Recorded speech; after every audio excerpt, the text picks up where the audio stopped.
गीता 18 के श्लोक नंबर 62 में भगवान स्वयं कह रहे हैं कि अर्जुन उस परमेश्वर की शरण में जा जिसकी कृपा से परम शांति व शाश्वत स्थान अर्थात सतलोक को प्राप्त होगा। वो परमेश्वर कौन है, कहां है, कैसा है, जानने के लिए कृपया अवश्य सुनिए जगत गुरु तत्वदर्शी संत रामपाल जी महाराज के अमृत वचन।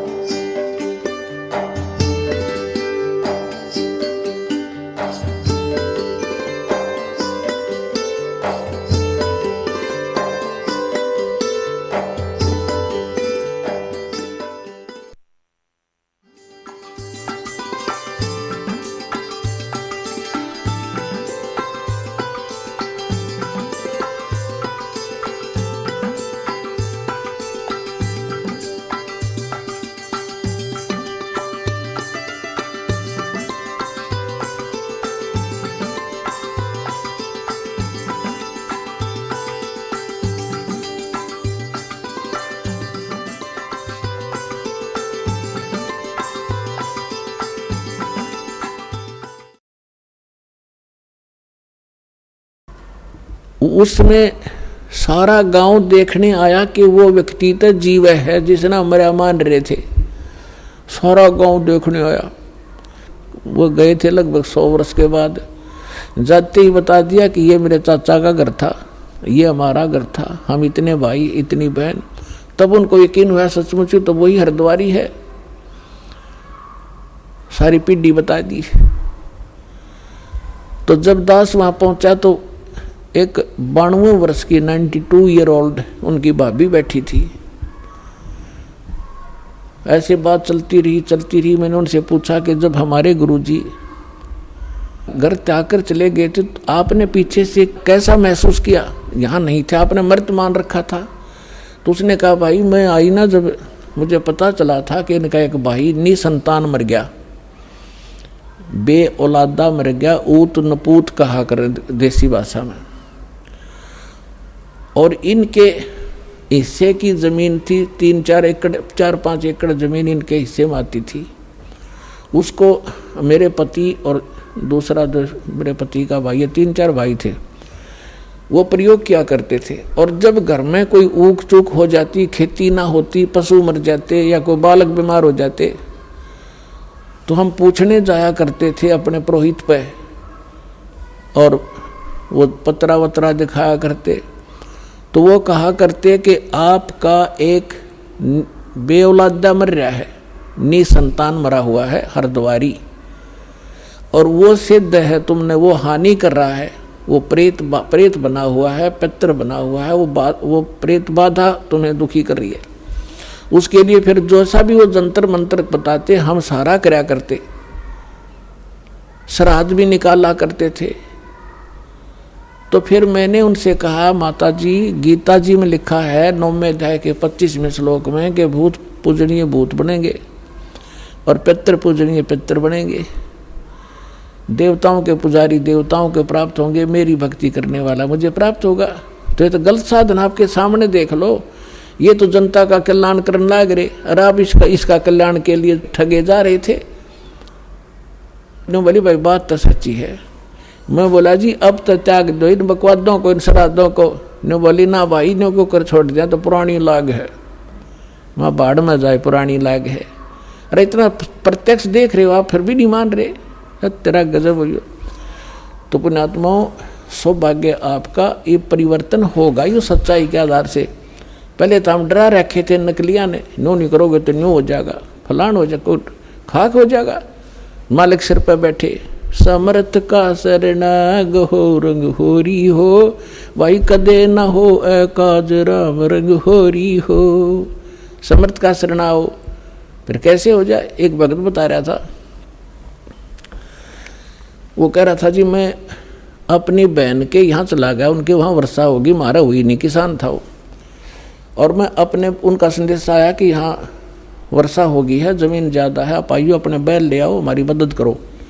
मैं अपने बैल ले गया खेती संवारने के लिए, बीज बोआने के लिए। मेरी सेवा लगा दी दूसरे खेत में, वहाँ मैं ले गया। जानता था मैं खेतों को सारे, कई बार जा रहा था अपनी बहन के यहाँ। तो वहाँ एक जोड़ी थी, उनके खेत के आसपास उस तालाब था छोटा सा, थोड़ा पानी था, और उसमें एक मंडी ही बना रखी थी किसी पीर प्यार की। मैंने दोपहर में जाकर देखा, पानी पिलाने गया पशुओं को, बैलों को, तो वहाँ एक धड़ी गुड़ रखा, बेली गुड़ की। मैं वह बेली ठा लाया, फोड़ के कुछ तो आप खाई और कुछ बैलों को डाल दी, उनने खा ली। तो मैं आकर घर सो गया तो रात ने एक 3 फुट का व्यक्ति दाढ़ी सी वाला मुसलमान टाइप दिखाई दिया। न्यो बोला तूने मेरी बेली खा ली और बैलों को खिला दी, और दूर खड़ा नहीं, इतनी दूर मेरे तो 50 फुट दूर। न्यो कह तू तगड़े की शरण में था ना, तन्ना मारूं और तेरे दोनों बैलों को मारना था मैंने। तू तगड़े की शरण में है, यानी समर्थ की शरण में है, मैं तेरा कुछ बिगाड़ नहीं सका। मैंने सारे अपनी कोशिश कर ली।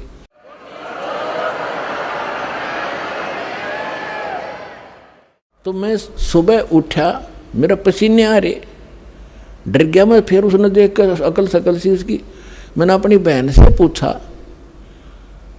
कि मैंने ऐसे ऐसे एक बेली रखी थी, गुड़ आप खा लिया, कुछ बैलों को खिला दिया, और मुझे ऐसे ऐसे कितनी उम्र साइज का वो एक व्यक्ति दिखा मुसलमान जैसा, यू के है। तो उसकी बहन बोली रे भाई तू बच क्यों कर गया, उसने तो गढ़े चट्ट कर रखे हैं, जब उसका किसी ने इतना भी कोई सामान उठा लिया ने उसको मारे और उसके पशुओं में इतनी हानि कर दिया था, हाहाकार मचा देता, तुम बचा क्यों करे। फिर बोला मुझे और दृढ़ विश्वास हो गया, अकबच गैर में वो तो हाथ जोड़ के गया, फिर मेरे गुरु जी का गए ने बोला तू तगड़े की शरण में है, और जा शरण में ना होता तन्ना तुझे मारता और तेरे बैलों को खत्म करता। तो पुण्यात्मा समर्थ का शरणाग हो रंग होरी हो, भाई कदे न हो ए काज राम रंग होरी हो। अब आपको एक प्रमाण दिखाते हैं, ये नकली संत, आप इनमें भूत पड़े, औरों की क्या रक्षा करेंगे ये। अब दिखाते हैं कि आपको पूर्व रिकॉर्डिंग एक सत्संग सुनाते हैं, एक ज्ञान चर्चा सुनाते हैं। आध्यात्मिक मार्ग के अंदर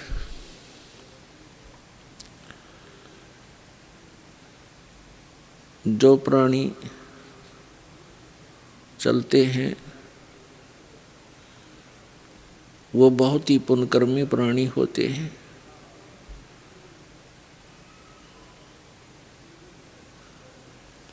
वो पुण्यात्माएं परमात्मा की तरफ में कोई ना कोई साधन अपनाते हैं, परमात्मा से लाभ लेने के लिए, परमात्मा से मोक्ष प्राप्ति के लिए कोई ना कोई साधन, भक्ति पूजा वो अवश्य करते हैं। परमात्मा प्राप्ति का यथार्थ ज्ञान न होने से ये प्राणी इस अनमोल मानुष जीवन को व्यर्थ कर जाता है। जो मनुष्य शरीर प्राप्त प्राणी भक्ति नहीं करते, वो तो जीवन व्यर्थ कर ही रहे हैं, साथ में उन पुण्यात्माओं का भी जीवन नाश हो रहा है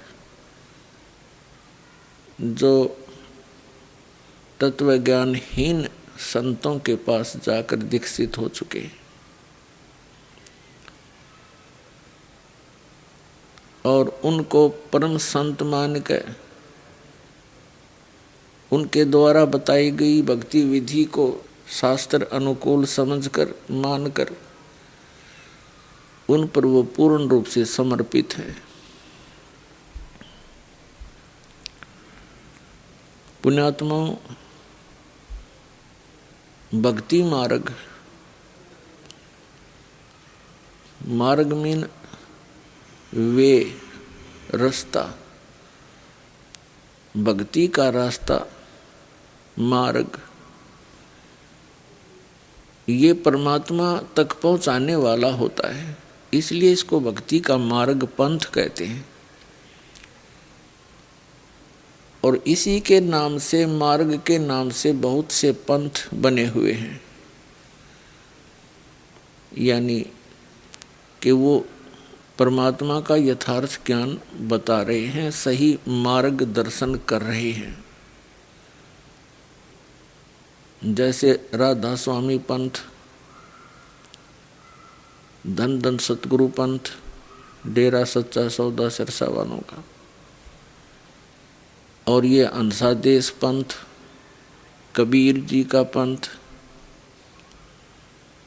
निरंकारी पंथ, ये ब्रह्मा कुमारी पंथ, और भी सैकड़ों की संख्या में पंथ बने हुए हैं। पंथ का अर्थ होता है पथ, मार्ग, रास्ता।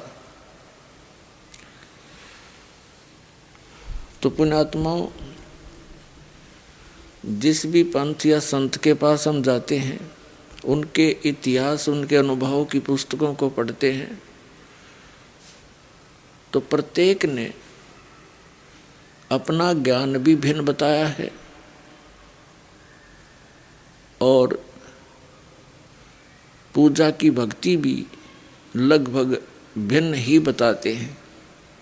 और जिस भी संत से पूछा जाता है कि परम संत, तत्वदर्शी संत की क्या पहचान होती है, तो ये पंथ के प्रमुख, पंथ के ये संत कहते हैं कि जो तत्वदर्शी संत होता है वो शास्त्र अनुकूल साधना बताता है। शास्त्रों में लिखे हुए सभी ज्ञान को प्रदान करता है, वही ज्ञान प्रदान करता है और वही साधना भक्ति की प्रदान करता है। ये बिल्कुल सही है कि तत्वदर्शी संत जो होगा वो शास्त्रों के अनुकूल ही साधना बताएगा, क्योंकि हमारे सदग्रंथ एक भक्ति मार्ग का सिलेबस है, पाठ्यक्रम है। और गुरु कौन होते हैं? ये टीचर हैं, आध्यात्मिक गुरु हैं, आध्यात्मिक टीचर हैं, स्पिरिचुअल टीचर हैं। और टीचर का कर्तव्य होता है कि वो अपने स्टूडेंट्स को अकॉर्डिंग टू द सिलेबस पढ़ावे, तो वो सही है। इस दास ने इन सभी पंथों को खूब खंगाल कर देखा, खूब टटोला इनकी भक्ति और इनके ज्ञान को। आज तक दास ने जिनके भी इतिहास पढ़े हैं, इनकी अनुभव पढ़े हैं, किसी का भी ज्ञान और किसी की भी साधना सदग्रंथों के अनुकूल नहीं है। इससे सिद्ध है कि ये टीचर नहीं है, इनका मार्ग, इनका पंथ ठीक नहीं है। इन्होंने सदग्रंथों का आधार मानकर सदग्रंथों के विपरीत ज्ञान बताया है। तो अब पुण्यात्माओं से मुझ दास का निवेदन है कि आप जी सभी कुमार्ग पर जा रहे हो और आप जी को चाहिए कि आप इस दास के वचनों पर पुनर्विचार करें। मुझ दास के इस प्रयत्न को आलोचना ना समझे। ये एक महापरोपकार का कार्य है जो कभी किसी युग में ही ऐसा कोई संत आता है जो सच्ची कहता है। 600 वर्ष पहले परमेश्वर स्वयं आए थे, कबीर जी, काशी बनारस में। उन्होंने ये सच्चा ज्ञान हमारे हित में कहा था, लेकिन इन नकली गुरुओं ने, संतों ने, आचार्यों और शंकराचार्यों ने उस यथार्थ ज्ञान को हम तक आने नहीं दिया और परमेश्वर कबीर जी का बहुत विरोध करा दिया, उनको बहुत यातनाएं दी, परंतु वो परमात्मा थे। वो किसी भी उनके प्रयत्न से मारे नहीं गए, बहुत जुल्म किए उन्होंने। और परमात्मा कबीर जी कहा करते थे कि ये सभी संत और ये आचार्य और शंकराचार्य तुम्हें मिसगाइड किए हुए हैं, ये शास्त्रों को नहीं जानते। लेकिन ये बात उस समय हमारे गले उतरी नहीं, क्योंकि हमारे जो धर्मगुरु थे वो ये कह दिया करते थे कि कबीर जी शिक्षित नहीं है, ये तो धानक जाति में, जुलाहा जाति में प्रगट है, और उस समय केवल शास्त्रों को पढ़ने का अधिकार केवल एक ब्राह्मण वर्ग को था, और सभी सद्ग्रंथ संस्कृत भाषा में लिपिबद्ध थे। तो उस समय इन नकली गुरुओं की, आचार्यों और शंकराचार्यों और मंडलेश्वरों की यह दाल गल गई इस पॉइंट पर कि कबीर जी अशिक्षित हैं, ये सद्ग्रंथों को नहीं जानते, ये पढ़े ही नहीं है। तो हमने यही मान लिया कि सचमुच जो ज्ञान सद्ग्रंथों में है वो सत्य है, और कबीर जी सद्ग्रंथ नहीं पढ़ सकते, इसलिए इनका ज्ञान शास्त्र अनुकूल नहीं हो सकता। तो ये हमारी बहुत भारी भूल थी। ज्ञान कोई अक्षर ज्ञान से नहीं होता, अक्षर ज्ञान तो एक भाषा विशेष का ही होता है, और भाषा का कार्य है अपने विचारों को दूसरे तक पहुंचाना। वो किसी भी भाषा में हो, वो यथार्थ ज्ञान हो, चाहे वो संस्कृत भाषा में हो, चाहे वो इंग्लिश लैंग्वेज में हो, चाहे वो पंजाबी में हो, या अपनी मातृभाषा या लोकल क्षेत्रीय भाषा में हो, ज्ञान श्रेष्ठ हो। तो परमेश्वर कबीर जी ने एक सिंपल लैंग्वेज में, एक साधारण भाषा में वही सद्ग्रंथों वाला यथार्थ ज्ञान बोला था, जिसको जन साधारण आसानी से समझ सकता है। तो वो ज्ञान आदरणीय धर्मदास साहिब जी ने परम पूज्य कबीर परमेश्वर जी के द्वारा बोले गए ज्ञान को लिपिबद्ध किया था, जो आज हमारे पास कबीर सागर, कबीर साखियों, कबीर बीजक, कबीर दोहावली, कबीर शब्दावली आदि के नाम से कई ग्रंथ उपलब्ध हैं, और उनके अंदर परमात्मा ने वही ज्ञान वर्णित किया है जो हमारे पवित्र वेदों में, पवित्र पुराणों में, पवित्र श्रीमद् भगवद गीता, बाइबल और कुरान में जो आज विद्यमान है। तो पुण्यात्माओं, एक तो इससे हमें यह सिद्ध हो गया कि कबीर जी अशिक्षित होते हुए सब सद्ग्रंथों का ज्ञान जानते थे, और सद्ग्रंथों, वेदों और गीता में जो ज्ञान नहीं है उससे भी आगे का जानते थे। तो वो परमात्मा है। जैसे श्रीमद् भगवद गीता अध्याय नंबर 4 के श्लोक नंबर 34 में कहा है कि उस तत्व ज्ञान को तू तत्वदर्शी संतों के पास जाकर समझ, उनको दंडवत प्रणाम करने से और कपट छोड़कर उनसे प्रसन्न करने से वो तत्वदर्शी संत तुझे तत्व ज्ञान का उपदेश कराएंगे। वो तत्व ज्ञान कौन सा है? गीता अध्याय नंबर 4 के ही श्लोक नंबर 32 में स्पष्ट किया है कि सच्चिदानंद घन ब्रह्म की वाणी में, यहाँ इन्होंने अनुवाद गलत कर दिया। ब्रह्मणे शब्द का अर्थ इन्होंने वेद कर दिया, ब्रह्मणे मुखे का अर्थ अनुवादकर्ताओं ने गलत कर दिया, इन्होंने वेद की वाणी लिख दिया। वेद वाला ज्ञान तो गीता ज्ञानदाता बोल ही रहा है। उसने तो कहा कि इन वेदों से भी और गीता में मैं जो ज्ञान दे रहा हूँ इससे भी हटकर है कोई ज्ञान, वो तत्व ज्ञान है। तो यहाँ इन्होंने ब्रह्मणे मुखे का अर्थ कर दिया, वेद की वाणी यहाँ करना चाहिए था सच्चिदानंद घन ब्रह्म की वाणी में, यानी परम अक्षर ब्रह्म की वाणी में उसने अपने मुख से बोली है। वो ब्रह्मणे मुखे यानी सच्चिदानंद घन ब्रह्म के मुख से उच्चरित वाणी में विस्तार के साथ धार्मिक युगों का ज्ञान यानी अनुष्ठानों की जानकारी दी गई है। और उसको जानने के बाद फिर प्राणी सभी कर्मों से छुटकारा पा जाता है। तो वो तत्व ज्ञान गीता ज्ञानदाता ने कहा कि वो कोई अन्य ज्ञान है और उससे गीता ज्ञानदाता भी परिचित नहीं है।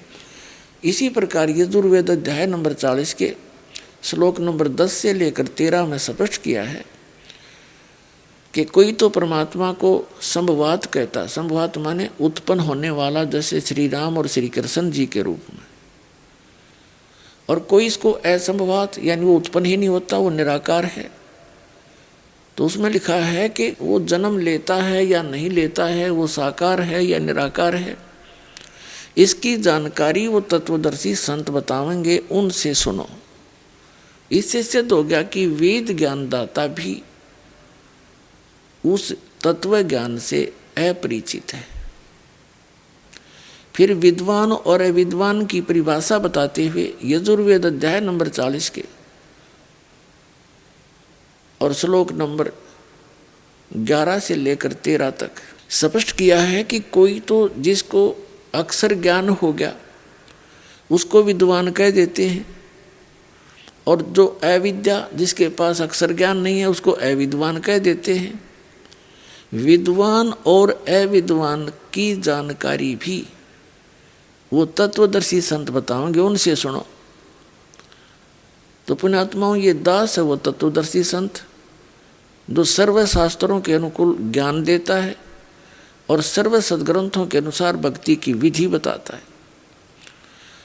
अब आप शिक्षित हैं, सद्ग्रंथ हमारे पास उपलब्ध हैं और आपके ऊपर ऐसी मेहर की है भगवान ने कि आप अपने घर बैठे इन सद्ग्रंथों के दर्शन कर सकते हो।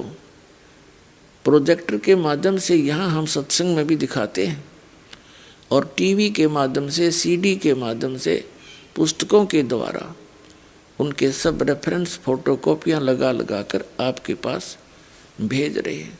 तो आप जिन्हें वो सद्ग्रंथ खरीदने की भी आवश्यकता ना पड़े और फिर भी अविश्वास होता है तो अवश्य देखें और उनको मिलाएं, और फिर अपना वो पंथ, अपना वो मार्ग जिस दिशा में आप जा रहे हो अपने शास्त्र अनुकूल कर लो। इसमें बुद्धिमता है। अब जैसे कोई व्यक्ति सफ़र कर रहा है और वो कह रहा है कि मैं दिल्ली जा रहा हूँ, हिसार से चले हैं, हिसार से कोई दिल्ली जा रहा है हरियाणा से, और वो पहुंच रहा है सिरसा, सिरसा से आगे को जा रहा है और उससे कोई पूछ रहा है आप कहाँ जा रहे हो, वो कहता मैं दिल्ली जा रहा हूँ। दूसरा जा रहा है जोधपुर की तरफ, वो भी कह रहा है मैं दिल्ली जा रहा हूँ। कोई जा रहा है इधर लुधियाना साइड में, यहाँ हिसार से, और उससे कोई पूछता है कि आप कहाँ जा रहे हो, कि मैं दिल्ली जा रहा हूँ।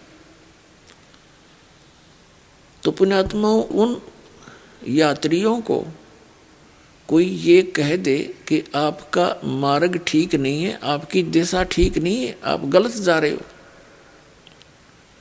तो क्या करना चाहिए उनको? उनको तुरंत रुक जाना चाहिए उसी स्थान पर और उसका खूब निरीक्षण करे, 1, 2, 4, 10 से खूब पूछे और फिर आगे सफ़र करे। और किसी, जैसे एक समस्या और आ गई है कि हम ऐसे मार्गदर्शकों के फंस गए, सब वही गलत दिशा ही बता रहे हैं, गलत दिशा को सही बता रहे। तो उसके लिए जैसे एक व्यक्ति कह रहा है कि मार्ग ठीक नहीं है और 10 कह रहे हैं कि नहीं ये सही जा रहा है, तो उस यात्री को ये विश्वास हो जाएगा उन 10 के झूठ पर, क्योंकि उनकी मात्रा अधिक है। और दूसरा अकेला एक ये कह रहा है कि नहीं आप गलत जा रहे हो, तो उससे ये तो पूछे कि आप गलत क्यों बता रहे हो, ये सभी कह रहे हैं मैं ठीक जा रहा हूँ। उसका प्रमाण मांगे उससे, और वो हितैषी है तो आपको प्रमाण भी देगा। अब जैसे मैप है, मानचित्र, वो व्यक्ति यदि आपको मानचित्र सिद्ध कर देता है कि आप यहाँ खड़े हैं और दिल्ली ये है और आप हिसार से चले हो, हिसार यहाँ पर है और आप जा रहे हो इधर लुधियाना, ये आगे लुधियाना देखो, ये आपके रोड पर लुधियाना लिखा है और आप यहाँ खड़े हो, आप आए हिसार से हो, हिसार से दिल्ली इधर है, तो फिर वो 10 के 10 झूठे सिद्ध हो जाने चाहिए, उनको त्याग देना चाहिए कि झूठ बोल रहे हैं और फिर अपनी दिशा ठीक करके आ जाना चाहिए। फिर दूसरी समस्या ये आती है श्रद्धालुओं के सामने कि हमने 10 वर्ष हो गए उपदेश ले रखा है उनसे, हमने 20 वर्ष हो गए, हम वापस इधर कैसे आए, आपके यहाँ कैसे नाम लें जो सच्ची साधना बताता है, हमारे उस इतने समय का क्या होगा, वो तो व्यर्थ हो गया। अब जैसे हिसार से कोई यात्री चला अपनी मोटर गाड़ी में और वो पहुंच गया सिरसा, जाना था दिल्ली, तो वो 90 किलोमीटर गलत चला गया और वहाँ उसको कोई बताता है कि आप गलत आ गए हो। अब ऐसा कोई मूर्ख नहीं होगा ये कहे कि मेरे इस 90 किलोमीटर में चल पड़ा, इसका क्या होगा, अब कैसे वापस जाऊं। ये बुद्धिमान व्यक्ति ये बात नहीं कर सकता, कति बालक कर सकता है जिसको कोई भी ज्ञान नहीं उस मार्ग का, तो उसका वो अपने आप समझ जाएगा कि सचमुच गलत आ गया और तुरंत मुड़ जाएगा, वापस आना ही पड़ेगा, तभी मंजिल पर जा सकता है। अगर उस 90 किलोमीटर को देखता रहा और वापस नहीं आया तो वहीं बैठा रहेगा, मंजिल तक नहीं पहुंच सकता। तो ऐसी दशा आज वर्तमान में दास देख रहा है उन श्रद्धालुओं की जो इन नकली पंथों में फंसे पड़े हैं, इन नकली संतों के पास फंसे पड़े, 2-2, 3-3 पीढ़ी बर्बाद होगी। अब उनको सही दिशा बताई जाती है और मैप दिखाए जाते हैं, मैप हमारे सदग्रंथ हैं, इनमें प्रमाण दिखाए जाते हैं कि आप गलत दिशा पर जा रहे हो, तो उनको विश्वास नहीं हो रहा और उनकी झूठों पर, निराधार बातों पर बिल्कुल विश्वास किए बैठे हैं, समर्पित हैं, क्योंकि वहाँ जितना भी उनका ग्रुप बन गया है, कोई भी इन पंथों का जो दास ने नाम लिया है, जैसे राधा स्वामी पंथ, जय गुरुदेव पंथ, ये निरंकारी पंथ, हंसा देश वालों का पंथ, ये बाल योगेश्वर जी और ये बाल भगवान के हैं श्री सतपाल जी, हंसराज जी इनके पिताजी थे, इनका पंथ, और निरंकारी पंथ, ब्रह्मा कुमारी पंथ, ये जितने भी संत हैं, इनके लाखों की संख्या में अनुयायी, करोड़ों की संख्या में, और वो आपस में ही डिस्कस करते हैं और अपने ही गुरु से पूछते हैं, वो तो पहले दिग्भ्रष्ट है और वो सभी आपका ग्रुप दिग्भ्रष्ट है, उन्हीं से पूछकर आप कैसे सही दिशा पकड़ सकते हो। दास प्रत्येक को कह रहा है कि आपकी दिशा गलत है, आपका वे ऑफ वर्शिप, पूजा का मार्ग गलत है, और प्रमाण दिखा रहा है कि देखो मैप ये बता रहा है। तो कम से कम इन प्रमाणों को देखकर आप जी को चाहिए कि अपनी दिशा बदलें, और जो दास के पास वो उपलब्ध है सच्चा भक्ति मार्ग और सच्ची साधना जो हमारे सदग्रंथों में प्रमाणित है, उसको ग्रहण करो। अब इस दास के इस निर्णायक प्रयत्न को, एक परमार्थी प्रयत्न को आलोचना ना समझे, ये आपकी बहुत बड़ी भूल होगी। जैसे ये नकली नोट छापे जाते हैं, कोई निकम्मे टाइप के लोग दुनिया को ठगने के लिए नकली नोट बना देते हैं, छाप देते हैं 1000 का, 500 का, 100 का, जैसे भी, और सरकार उनको पकड़ती है, पकड़ के फिर कैसे निर्णय बताती है, दोनों असली और नकली, ओरिजिनल एंड डुप्लीकेट, दोनों को समाचार पत्रों के माध्यम से, टेलीविज़न यानी इलेक्ट्रॉनिक मीडिया के माध्यम से निर्णय करके बताते हैं कि डुप्लीकेट में ये डिफेक्ट है, ये त्रुटि है, ओरिजिनल ऐसा होता है। तो सरकार आलोचना नहीं कर रही थी, बहुत बड़ा परोपकार किया, ना लाखों लोग ठगे जाते, गरीब आदमी मारे जाते। तो ये दास बस इतना ही कर रहा है, अपने सदग्रंथ दिखाता हूँ कि ये ओरिजिनल है और ये अनुभव इन संतों का है, ये ज्ञान है, ये इनसे मेल नहीं खाता, ये डुप्लीकेट है, और ये संत भी डुप्लीकेट है, इनको त्याग दो, ओरिजिनल नोट ग्रहण करो। तो क्या ऐसा मूर्ख कोई होगा? सामने देखकर तुरंत तरफ जाना चाहिए, फिर भी उनका कोई जू नहीं रेंग रही है, तो उन्होंने भांग पी रखी है इस अज्ञान की। अज्ञान का नशा उनका इतना हो गया है कि उनको ये समझ में नहीं आ रहा कि मैं क्या कह रहा हूँ, ये दास कह रहा है, और फिर भी उनसे चिपके बैठे हैं, उस गलत नोट को सीने से लगाए बैठे हैं। उसको फेंक और तुरंत ओरिजिनल बढ़िया ग्रहण करे, आगे पीछे जो हुआ सो हुआ, आगे तो बच जाओगे। अब प्रसंग चल रहा है, ये एक हंसा देश नाम का पंथ है, और जिसके प्रवर्तक हैं श्री हंस जी महाराज, और उनके 2 पुत्र हैं। वो तो शरीर छोड़कर चले गए सन 1966 में। उनके 2 पुत्र हैं श्री सतपाल जी महाराज, जिसको ये बाल भगवान कहते हैं, उनके श्रद्धालु, और उनसे छोटे हैं जो वो श्री प्रेम रावत उर्फ बाल योगीश्वर कहलाते हैं, जो अमेरिका में रहते हैं, वहीं मैरिज कर रखी है। यहाँ वो नहीं आते हैं, बहुत कम आते हैं। पहले तो यहाँ से ही स्टार्ट किया था उन्होंने, फिर इन दोनों भाइयों का आपस में कोई मन मुटाव होने से वो यहाँ नहीं आ पाते हैं, बहुत कम आते हैं कभी कभी। तो कहने का भाव ये है दास का कि इन्होंने करोड़ों व्यक्तियों को अपने पीछे लगा रखा है, और इनको अध्यात्म मार्ग का कख भी ज्ञान नहीं, न इनको परमात्मा का पता कौन है। ये श्री विष्णु जी के पुजारी हैं, श्री कृष्ण जी के, और गीता जी को सत्य मानते हैं, और ये हंस नाम देते हैं, है बाहर और से अंदर, हम बाहर से अंदर, और कहते इसी को उल्टा कर लेते सो हम बन गया। फिर सो हम नाम भी जाप का देते हैं, सो बाहर हम अंदर। ये हंस नाम और सो हम नाम है कहीं गीता जी में। श्रीमद् भगवद गीता अध्याय नंबर 8 के श्लोक नंबर 13 में गीता ज्ञानदाता कहता है कि मुझ ब्रह्म का केवल एक ओम अक्षर है, नथिंग एल्स। और इस ओम नाम का जाप करते हुए जो शरीर त्याग कर जाता है, अंतिम सांस तक इसका सिमरण करता है, तो वो ओम से मिलने वाली परम गति को प्राप्त होता है। और ये हंस नाम देते है, इनका कोई विधान, फिर है इनका शास्त्र अनुकूल ज्ञान। अभी दिखाता हूं आपको।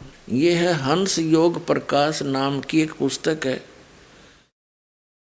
ये हंस जी महाराज हैं, योगीराज परम संत सदगुरुदेव श्री हंस जी महाराज, प्रकाशक हैं श्री प्रेमनगर आश्रम, रजिस्टर हरिद्वार से। ये कहाँ से छपी है? ये है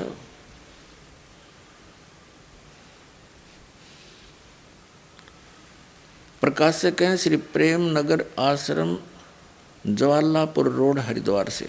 ये छापी किसने है?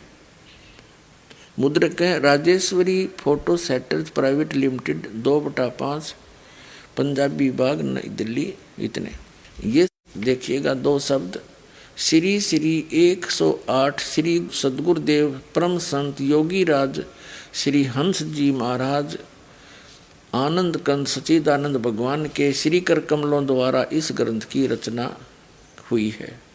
यह ग्रंथ विक्रमी संवत ये है 1988 1989 यानी सन 1931-1932 में लिखा गया, और संवत 1991 यानी सन 1934 में ये छप कर तैयार हुआ। अब देख लो 1934 से और आज 2012 तक 66 वर्ष तो वो हो गए, और 12 ये 78 वर्ष हो गए। 78 वर्ष हो गए ये ज्ञान चलते और ये पढ़ते आ रहे हैं। ये क्या साधना बताते हैं, देखिएगा इसके। अब इस पुस्तक के 212 पृष्ठ पर आपको ले चलते हैं, देखिएगा 212 पृष्ठ पे हंस योग प्रकाश है। 212 पृष्ठ पे हंस नाम का प्राण है। श्वास अंदर जाता है तो श्वास के साथ स्वतः ही स की ध्वनि होती है, और श्वास के बाहर आने पर हम की ध्वनि होती है। हम और स मिलकर हंस शब्द बनता है। उल्टा होने से यही हंस शब्द सो हम बन जाता है। कोई बात हुई या बताओ। कहते हैं हंस का उल्टा कर ले सो हम बन गया। उल्टा किए करने की जरूरत है, जब सीधे बता रखे गीता में नाम ओम नाम है नथिंग एल्स। ये बकवाद गढ़ रखी इन्होंने, कितना संसार डबो दिया। आगे देखो इसी 212 पृष्ठ पर हम पढ़ रहे हैं। सोहम शब्द की ध्वनि सभी प्राणियों के प्रति श्वास में होती रहती है। इसी को अजप्पा जाप कहते हैं। इसका मानसिक ध्यान करने में मन शीघ्र ही शांत एवं एकाग्र हो जाता है और सहज समाधि लग जाती है। इसी को परमण योग या ओंकार मंत्र कहते हैं। ये खाक है। ये ओंकार मंत्र कैसे हुआ? ओंकार मंत्र तो ओम है। किसी सदग्रंथ में देख लो, ये हंस को ओंकार थोड़ा का है, ये निरी झूठ बोल रही है। ओंकार का अर्थ है सर्वव्यापक, सर्वाधार, सर्वनियंता और सर्व पालन पोषण करने वाला। हंस नाम ही सब में व्यापक है। इससे सब प्राणी जिंदगी को प्राप्त रहते हैं, इसलिए यही सबका आधार है। इसी के अंदर होने से हम लोग मिलकर बैठते हैं। सबका नियंत्रण करने वाला भी यही है। श्वास के साथ सकार और हंकार का श्रवण करने से प्राण उपासना होने लगती है और इसी को आत्मचिंतन कहते हैं। हंस सब का मूल कारण है। प्राणी मरने पर भी यह कहने में आता है कि हंस उड़ गया। अब इनकी अकल देखो पुण्यात्मा। ये कहते हैं कि जब जीव मर जाता है, शरीर छूटा है, तो यूँ कहते हैं कि हंस उड़ गया। हंस तो जीव, फिर जीव उड़ गया और जीव का जीव जाप करे। धिक्कार है तुम्हारी साधना को। अपने आप क्या बता रहे हैं? इन्हों कहे हैं हंस उड़ गया। हंस मतलब जीव गया और जीव का ये जाप करो, यानी हंस हंस जीव जीव जीव। ये कोई मंत्र है? चाहे इसने सांस से कर लो, चाहे 2 भाग कर लो इसका। जब कोई शास्त्र में सदग्रंथ पर प्रमाण नहीं, सदग्रंथ है वेद और गीता। ये भक्ति के मार्ग के और परम पिता परमात्मा के द्वारा अपने मुख कमल से बोला वो सच्चिदानंद घन ब्रह्म की वाणी, कबीर वाणी, ये प्रमाणित सदग्रंथ हैं। और जैसे पुराण है, ये पुराण गॉड गिवन नहीं है। वेद और गीता गॉड गिवन ज्ञान है। पुराण क्या है? श्री ब्रह्मा जी ने वेदों को पढ़ा, जैसा उसकी बुद्धि ने काम किया, अपना अनुभव और जो भी सृष्टि आदि उसके जीवन के बाद की जो सृष्टि है वो बोली, जो घटना घटी वह सुना दी। उससे अन्य ऋषियों ने सुना, उनसे अन्य ने सुना, उनसे अन्य ने सुना, और लास्ट में जिसने वो ज्ञान सुनाया बोला, उसके नाम से पुराण बना दी। कोई विष्णु जी का उपासक था, उसने विष्णु पुराण बना दी। कोई शिव का उपासक था, उसने शिव पुराण बना दी। जो देवी का उपासक था, उसने देवी पुराण बना दी। उनके वक्ता अलग अलग है और ज्ञान ये ब्रह्मा जी के द्वारा दिया। तो ब्रह्मा जी से प्राप्त जैसा उसका अनुभव का ज्ञान था, स्वयं लेखक प्रवक्ता का अपना ज्ञान वो मिला करके 18 पुराण बना दिए। यदि इन पुराणों का ज्ञान वेद और गीता से नहीं मिलता तो यूजलेस है। वो एक व्यक्ति विशेष का ज्ञान है, किसी ऋषि विशेष का ज्ञान, उसका अपना अनुभव है, और वो अनुभव वेद और गीता और परमात्मा सच्चिदानंद घन ब्रह्म की वाणी से नहीं मेल खाता तो यूजलेस है, वो व्यर्थ है। तो ये व्यर्थ ज्ञान है इनका। अब देखिएगा, ये खुद कहते हैं, जब ये हंस योग प्रकाश 212 पृष्ठ हम पढ़ रहे हैं। प्राणी के मरने पर यही कहने में आता है कि हंस उड़ गया। कोई बात है? फिर हंस तो फिर जीव उड़ गया, जीव निकल गया, और जीव की पूजा बता रहे। हंस नाम माने जीव का, इस हंस यानी जीव की पूजा बता रहे। हमारे मानस हृदय में भी हंस निवास करता है, वो जीव रहता है हृदय में। हमारी रामायण हंस की ही गाथा है, हंस की गाथा है, वो तो श्री रामचंद्र की गाथा है। या फिर 220 पृष्ठ पर देखिएगा, इसी हंस योग प्रकाश यानी श्री हंस जी का अनुभव है ये 220 पृष्ठ पे। यहाँ जाते हैं, योग अभ्यास काल में चलते फिरते सोते जागते सब समय में योगी को हंस मंत्र का जाप करना चाहिए। जीव का जाप करे, जीव जीव जीव जीव जीव, हंस हंस हंस हंस, ये कोई बात है? बड़का खिलौना बना रखे ना, उसे प्राण चलते हैं, वह हम करके बाहर निकलता है और सह करके अंदर प्रवेश करता है। ये देखो, इस तरह हंसो हंसो शब्द से बार बार फिरते रहने से उल्ट कर सोहम हो जाता है। इन कितना बकवाद कर ले, ये कोई बात है इनकी? जब हंस जाप है उसे कुछ भी हंसो हंसो हंस, हंस का और सोहम बन गया। तुम गीता को सत्य मानते हो, गीता में ओम मंत्र है, यो लाए कहाँ तो तुम हंस और सोहम। कबीर साहब कहते हैं सोहम शब्द हम जग में लाए और सार नाम सार शब्द हमने गुप्त छिपाए। कबीर परमेश्वर के पृथ्वी पर इस कलयुग में प्रकट होने से पूर्व ये सोहम शब्द किसी सदग्रंथ में, वेद और गीता में नहीं है। तो अब इन्होंने अपने उस अज्ञान मंत्र को, व्यर्थ मंत्र को सोहम से जोड़ने की कुचेष्टा की है और सोहम के भी दो भाग कर लिए। अरे कमाल के बाद मोटरसाइकिल ने 20 तक तोड़ ले, एक पहियानों का यो इधर घुमा लो और इसने इधर ले जाओ, उसका काम बिगाड़ दिया तुमने। वह बढ़िया बना दी, वह बनी बनाई ठीक थी, वो सीधा ही रहना चाहिए था, वो तभी काम करती। ऐसा बैठा बैठा रखे न ज्ञानी तत्वज्ञानहीन प्राणियों ने। और कब आगे ये योगेश्वर, महर्षि, मंडलेश्वर, आचार्य और शंकराचार्य के पद प्राप्त करके इनको कह भी ज्ञान नहीं अपने सदग्रंथों और अध्यात्म मार्ग का और भक्ति मार्ग का। इसी हंस योग प्रकाश पुस्तक के प्रश्न नंबर 227 पर इन्होंने परमात्मा कबीर जी की वाणी को अपने अज्ञान को सिद्ध करने के लिए प्रमाण में ली है और कह रहे हैं हंस का उल्टा सोहम बनकर सोहम जाप करो। कबीर साहब क्या कह रहे हैं कि अकेला सोहम जाप करने से जीवन व्यर्थ हो जाएगा। अकेला सोहम जाप करने का नहीं है, इसको सोम सोम जप मरे व्यर्था जन्म गंवाया। वो सोहम मंत्र किसी और मंत्र के साथ जुड़कर ये 2 अक्षर के मंत्र बन जाते हैं और वो सतनाम है 2 अक्षर का मंत्र, उसके साथ सोहम जोड़कर वो जाप सही काम करता है, भगवान का बताया हुआ। और ये कबीर साहब की वाणी अपने समर्थन में ले रहे हैं और ये अंश को भी ओंकार ओम सिद्ध करने की चेष्टा करते हैं। और कबीर साहब कहते हैं ओंकार निश्चय भया, ये ओम नाम है ब्रह्म का। कहती है ब्रह्म भी है लेकिन ये करता नहीं है, ये कंप्लीट गॉड नहीं है। देखिएगा ये हंस योग प्रकाश नाम महिमा 227 पृष्ठ पे यहाँ पर लिखा है आदि नाम पारस है, मन है मैला लो। ये कबीर साहब की वाणी है। परसती कंचन भया और छुट्टत बंधन मो। आदि नाम ये सार शब्द है, ये सार नाम है आदि नाम। आदि नाम निज मूल है और मंत्र सब डार, कहे कबीर निज नाम बिन बोर्ड मुआ संसार। अब आदि नाम कौन सा है? जैसे सनातन, आदि मन सनातन मंत्र, सार नाम सार शब्द गीता जी अध्याय नंबर 17 के श्लोक नंबर 23 में उस आदि नाम का संकेत है। ओम तत्सत इति निर्देश है ब्रह्मण तिर्विदय समर्थ है। ब्राह्मणा तेन वेदा च यगा च विहिता पुरा। ओम तो ब्रह्म का है, जो गीता जी अध्याय नंबर 8 के श्लोक नंबर 13 में कहता है कि ओम इति एकाक्षरम ब्रह्म व्यवहारण माम अनुसमन यह प्रयाति तजन देहम स याति परमाम गतिम।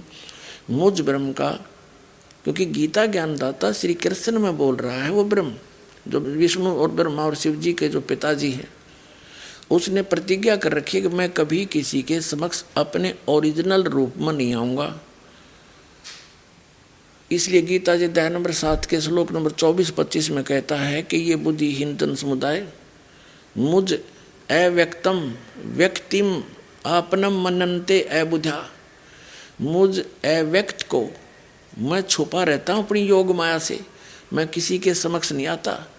और ये बुद्धिहीन मुझे मनुष्य रूप में श्री कृष्ण मान रहे होंगे, आई एम नॉट कृष्ण। वो तो कृष्ण में बोल रहे थे, फिर कृष्ण जी से बाहर निकल कर इतना स्वरूप दिखाया, कृष्ण जी दिखे नहीं अर्जुन ने, केवल वो उसका प्रकाश। ये कहते हैं भगवान ज्योति है, और अर्जुन ने भी भगवान की ज्योति देखी। भगवान ने तो ज्योति प्रकाश, उस ज्योत स्वरूप, उस साकार भगवान को देखा था।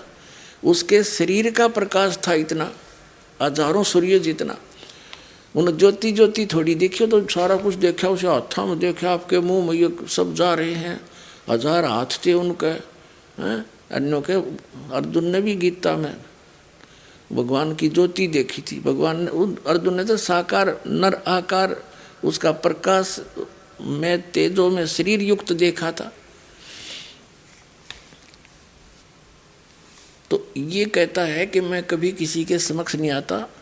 और गीता जी अध्याय नंबर 4 के श्लोक नंबर 5 और 9 में कहता, अर्जुन तेरे और मेरे बहुत जन्म हो चुके हैं, तू नहीं जानता मैं जानता हूँ। मेरे जन्म और कर्म अलौकिक हैं। इसके कर्म अलौकिक कैसे हैं कि किसी के सामने नहीं आता। श्री कृष्ण में प्रवेश करके गीता का ज्ञान बोल दिया और ये महाभारत अनर्थ करवा दिया। श्री कृष्ण जी नहीं चाहते थे युद्ध, वो तो इतने नेक व्यक्ति थे, सतोगुणी युक्त थे, सतोगुण युक्त थे। उन्होंने तो यहाँ तक कह दिया था कि मैं हथियार नहीं उठाऊंगा, एक तरफ मेरी सेना होगी, एक तरफ मैं होऊंगा, और मैं हथियार भी नहीं उठाऊंगा, ऐसा जुल्म मैं नहीं करूंगा। बेमतलब लड़ रही हो तुम। 2-3 बार शांति दूत बनकर गए उनको समझाने के लिए।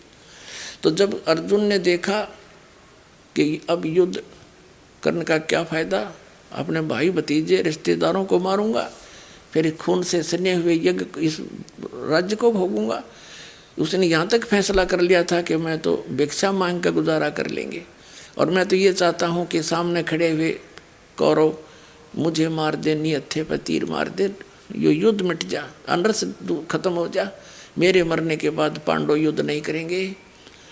और उस समय श्री कृष्ण ने कहा तू लड़ ले, तू लट उठा और मार इनने, ये तो मार रखे। श्री कृष्ण जी तो तुरंत कह देते चल भाई वापस, ठीक है क्या फायदा ऐसा जुल्म करने से, मैं पहले मना कर रहा था। तो उस समय ये काल प्रवेश कर गया उसके अंदर, श्री कृष्ण जी के अंदर। उसको मालूम था कृष्ण जी नहीं युद्ध होने देगा, ऐसा जुल्म नहीं होने देगा। तो इसके जन्म और कर्म ऐसे अलौकिक है। तो गीता जी का ज्ञान ये ब्रह्म बोल रहा है, इसको ब्रह्म बोलते हैं, सरपुरुष भी कहते हैं, इसको सरब्रह्म भी कहते हैं। श्रीमद् भगवद गीता अध्याय नंबर 15 के श्लोक नंबर 16 और 17 में 3 पुरुष हैं। पुरुष कहो, भगवान कहो, मालिक कहो, प्रभु कहो, ब्रह्म कहो, 3 ब्रह्म हैं। एक सरपुरुष और एक अक्षर पुरुष। सरब्रह्म कहो उसे या सरपुरुष कहो, अक्षर पुरुष कहो दूसरे को, या अक्षर ब्रह्म कहो। और ये दोनों ही, और इनके अंतर्गत जितने प्राणी हैं, सरपुरुष और अक्षर पुरुष, और इनके अंतर्गत जितने भी प्राणी हैं, ये सभी नासवान, इनकी जन्म मृत्यु होती है। ये स्वयं भी स्वीकार करता है मेरे और तेरे बहुत जन्म हो चुके। सरपुरुष सरब्रह्म, इस ज्योत स्वरूपी निरंजन भी कहते हैं, इसको काल भी कहते हैं। इसके 21 ब्रह्मांड हैं। और दूसरा जो अक्षर पुरुष है उसके 7 शंख ब्रह्मांड हैं, नील पद्म शंख। और तीसरा गीता अध्याय नंबर 15 के श्लोक नंबर 17 में कहा कि उत्तम पुरुष है तू अन्य, इन दोनों से श्रेष्ठ परमात्मा और कोई और है, गीता ज्ञानदाता कह रहे। और वही तीनों लोकों में प्रवेश करके सबका धारण पोषण करता है, वो अविनाशी भगवान है, उसको परमात्मा कहा जाता है। तो यहाँ जो गीता अध्याय नंबर 8 के श्लोक नंबर 13 में गीता ज्ञानदाता कहता है मुझ ब्रह्म का, क्योंकि वो श्री कृष्ण में बोल रहा है प्रवेश करके। मुझ ब्रह्म का केवल एक मंत्र है, नथिंग एल्स। पूरी गीता जी में दूसरे मंत्र जाप करने का कोई प्रावधान नहीं है, संकेत नहीं है। तो वो तो है ब्रह्म का, सरपुरुष का। और ब्रह्म की साधना से, ओम जाप करने से ब्रह्मलोक प्राप्ति होती है। गीता अध्याय नंबर 8 के श्लोक नंबर 16 में कहा कि ब्रह्मलोक पर्यंत भी वहाँ गए हुए प्राणी भी फिर पुनर्जन्म आते हैं। यानी ये पूर्ण रूप से मोक्ष नहीं हुआ, परम शांति प्राप्त नहीं हो सकती जब तक जन्म मृत्यु कंप्लीटली नहीं समाप्त होगी। उसके लिए गीता ज्ञानदाता कहता है 18वें अध्याय के 62वें श्लोक में कि अर्जुन तू सर्वभाव से उस परमेश्वर की शरण में जा, उसकी कृपा से तू परम शांति को और सनातन परम धाम को प्राप्त होगा। और उसके लिए उसने ऑप्शन बता दिया कि तत्वदर्शी संतों की खोज कर ले, उसके कंप्लीट ज्ञान को, संपूर्ण ज्ञान को और संपूर्ण मंत्र भक्ति विधि को मैं नहीं बता सकता, ना मैं जानता, वो तत्वदर्शी संत बताओगे, उनसे खोजो, उनसे पूछो। और गीता अध्याय नंबर 15 के श्लोक नंबर 4 में कहा कि तत्वदर्शी संत की प्राप्ति के उपरांत परमेश्वर के उस परम पद की खोज करनी चाहिए जहाँ जाने के बाद साधक फिर लौटकर कभी संसार में नहीं आते। और जिस परमेश्वर ने सारे ब्रह्मांडों की रचना की है, यानी संसार रूपी वृक्ष की प्रवृत्ति जिससे विस्तार को प्राप्त हुई है, अर्थात जिसने सारे ब्रह्मांडों का विस्तार किया है, और मैं उसी की शरण में हूँ, केवल उसी की भक्ति करनी चाहिए और की नहीं। अपनी भी मना कर दी उसने। अब उसके मंत्र कहाँ बताए हैं? गीता जी अध्याय नंबर 17 के श्लोक नंबर 23 में ओम तत्सत इति निर्देश है ब्रह्मण है त्रिविध समर्थ है। उस सच्चिदानंद घन ब्रह्म की साधना के 3 मंत्र का निर्देश है। निर्देश मीन फाइनल डिसीजन, उसमें कोई अग्रम मग्रम नहीं, ये इससे अतिरिक्त कोई मंत्र करना ही नहीं। ओम तय ब्रह्म का, सरपुरुष का, और तत् और सत ये सांकेतिक है। ये सत मंत्र भी कोड वर्ड है, ये दास के पास उपलब्ध है।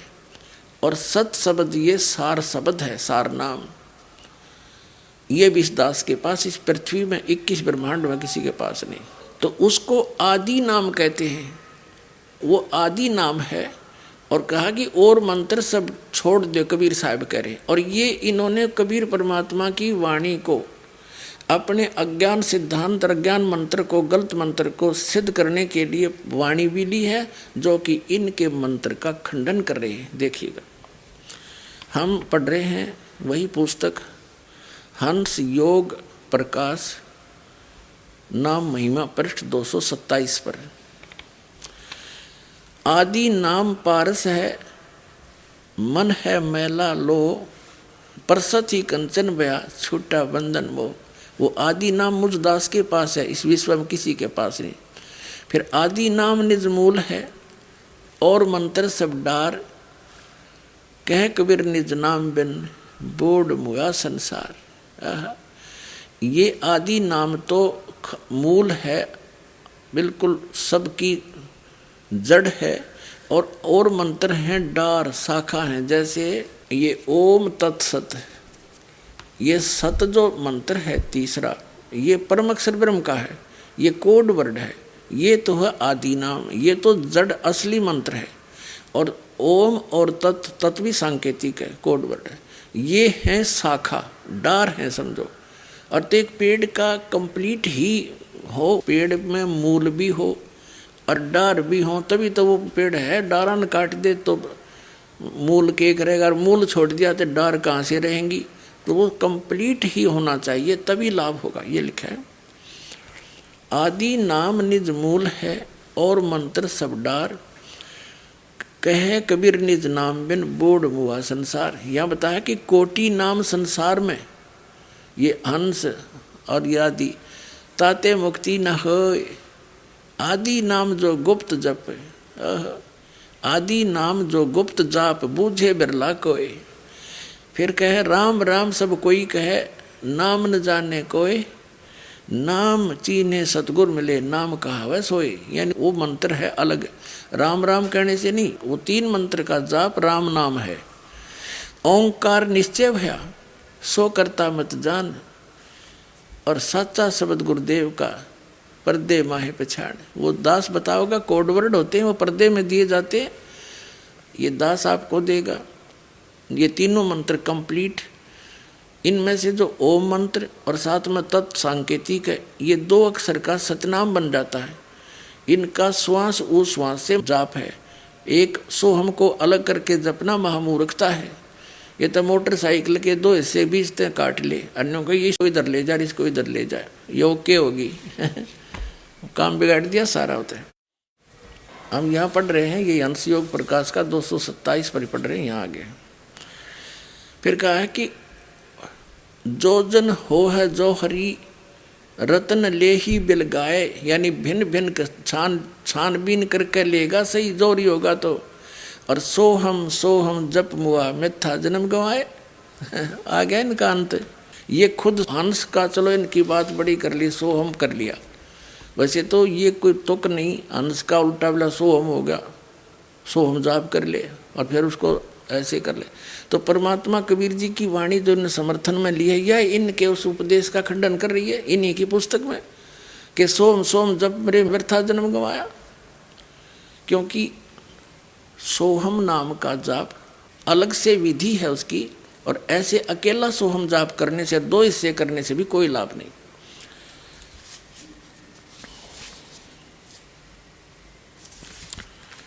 अब ये क्या बताते हैं, अन्य क्रियाएं बताते हैं। एक प्रकाश क्रिया, आंखें बंद करके प्रकाश देखे और कान बंद करके धुन सुने, और जीव्या को उलट के तालू पे ला ले। तीसरा अमृत क्रिया के इनका अकल है ये। कहते फिर तालू पे से कुछ टपकने शुरू हो जाएगा, न तो मुंह में सारे में लाल भरी है, राल ये सारे टपके। इनको खेचरी मुद्रा के भी नहीं पता। इन सभी क्रियाओं का लाभ आपको जो मंत्र दिया जाएगा श्वास उश्वास का, कंप्लीट 3 मंत्र का, उसमें ये सभी लाभ आपको ऑटोमेटिकली मिल जाएगा। इन क्रियाएं की आवश्यकता नहीं। ये तो बिल्कुल यूजलेस बताई, ना किसी संत ने करी, ये तो पथभ्रष्ट योगी करा करते, और उन्हीं के इतिहास से इन्होंने ले रखा है। उपनिषद क्या है? उपनिषद एक ऋषि विशेष का अपना अनुभव है। जैसा भी उसने अपने सारे जीवन में भगवान की भक्ति करके जो उपलब्धि हुई, और यदि उस ऋषि का अनुभव वेदों से नहीं मिलता है तो यूजलेस है। जैसे ये सत्यार्थ प्रकाश महर्षि दयानंद आर्य समाज प्रवर्तक का अनुभव है, और ये एक उपनिषद का रूप धारण कर चुका था। अगर इस दास पर परमात्मा की दया ना होती तो इसकी अपोल पाट दी, इसमें कख भी नहीं, सत्यार्थ प्रकाश सारा वेद विरुद्ध ज्ञान भरा पड़ा इसके अंदर।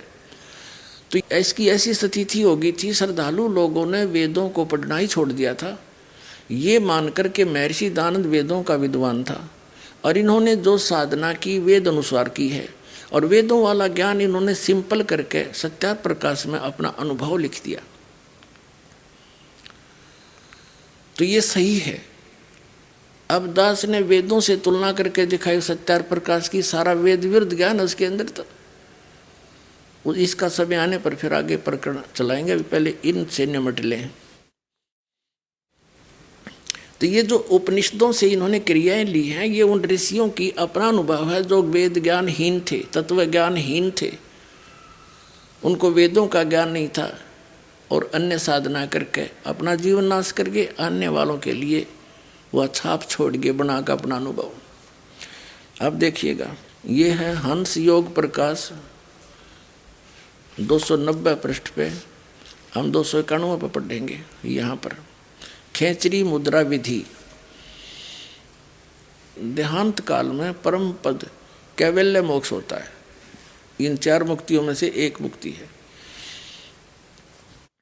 तालु छिद्र के ऊपर जीवा प्रवेश करके एक घड़ी मात्र खेचरी मुद्रा स्थित रहे, और योगी को सर्प बिच्छू आदि का विष न लगे, और बुढ़ापा रोग मृत्यु को जीत जावे,